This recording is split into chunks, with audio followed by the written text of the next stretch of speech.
Okay, so I have so much to say about this. I have very little time. I decided to make a video. I've been through a situation similar to what you and your boyfriend are going through. I, with my ex, the mother of my children, she was diagnosed with cancer. She went through both radiation, first surgery and then radiation, two surgeries and then radiation. And a lot of changes happened for both of us at that time. Now, I was more emotionally mature and relationship savvy than your boyfriend is. You guys are a lot younger than I was when I went through that. So, the first thing I want to say is that I know you're going through a lot of stuff being sick and going through chemo, and I understand all of that. And every time I try to help people see the other side of things, they think I'm defending someone. I'm not defending your boyfriend. You're asking for advice. In order for me to give you good advice, you have to understand where he is at, okay? And emotionally, he's immature. Some other people have made comments about he's immature. Emotionally, he's immature because he does not know what his emotions are. I know that when I was in that situation with my ex, there were so many emotions that I was dealing with because she had cancer and she was dealing with radiation and all that. I felt helpless. There was nothing I could do to help her, and that made me feel powerless. And because I felt powerless, I became angry. And all of those things your boyfriend is feeling, he can't verbalize it. He doesn't know it consciously on a conscious level, but he's feeling all of those things. It's probably a good idea if he gets into some kind of therapy or counseling or something, because he's dealing with a lot of shit and he doesn't know how to deal with it. So that said, I just want you to understand where he's at.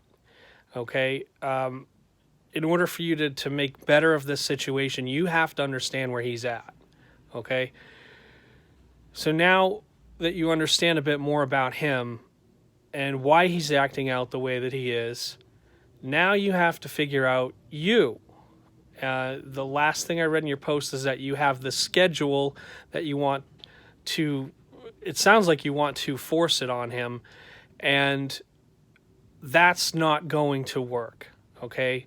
You forcing a schedule on him is, especially with his video game time, is going to feel awful for him, okay? Because that is his escape. He is escaping the reality that he can't do anything about. He can't help fix you, not in like a meaningful way. You see, oh, he could help me do XYZ from the bathroom, food or whatever, right? But he's thinking like he can't do anything in case you're going to die. It sounds horrible, but that's where he's at. So you're trying to take away his escape time, and you're trying to fill it with what for him right now is a problem, and that's why it's not going to work. So what I suggest that you do is perhaps give him some time to open up to you. Ask him about how he's feeling about all of this stuff. Talk to him about how you're feeling. The two of you need to have more direct communication. You need to talk about your emotions, what you're both going through, what you're both dealing with. You need to, both of you need to understand and listen to the other person and really understand what it's like to be in each other's shoes. This is a very hard time for you. I understand that. It sucks. I'm really sorry to hear that you're in that situation. It's also a really hard time for him because he has no coping mechanism for this. His coping mechanism is escape. That's all he knows, and it's not even a conscious process for him. So you two need to become more conscious about the behaviors that you're doing, and more specifically him, but that's the only way that you're going to see this through. Okay. There are a couple other things that I want to point out that I experienced when my ex went through, surgeries and radiation and cancer. The smell of her body started to change. And I know this sounds absolutely horrible, but it's a thing. It's called propinquity. And basically, it's when one loses attraction based on the way that someone else smells. And I know it sounds ridiculous, but it's actually a thing. So it's very possible that your body chemistry is changing and that he's picking up on that, or his body through his senses, through his sense of smell is picking that up, and that's causing some of the anger. Okay, I know it sounds ridiculous, but again, it's science. Read up on it. Propinquity.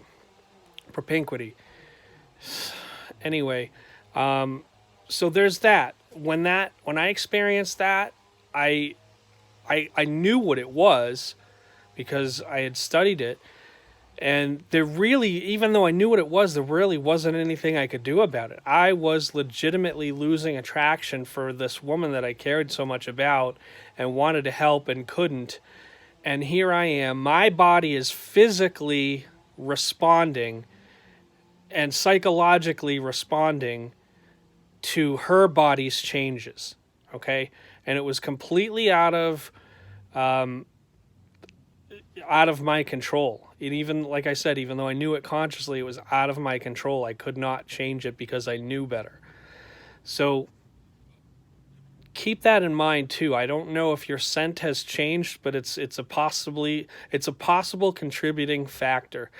Anyway, I've rambled on for about 7 or more minutes now, and that's pretty much what I have. So good luck with your talk with him.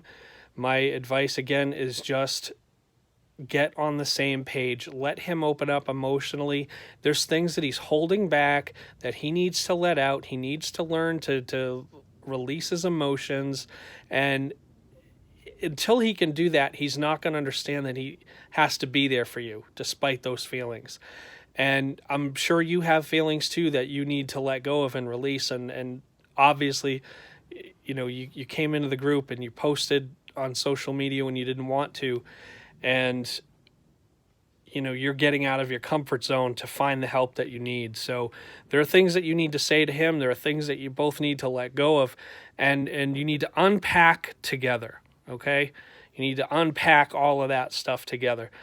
Best of luck to you. I hope it goes well. Post back to the group if you need more help. Bye.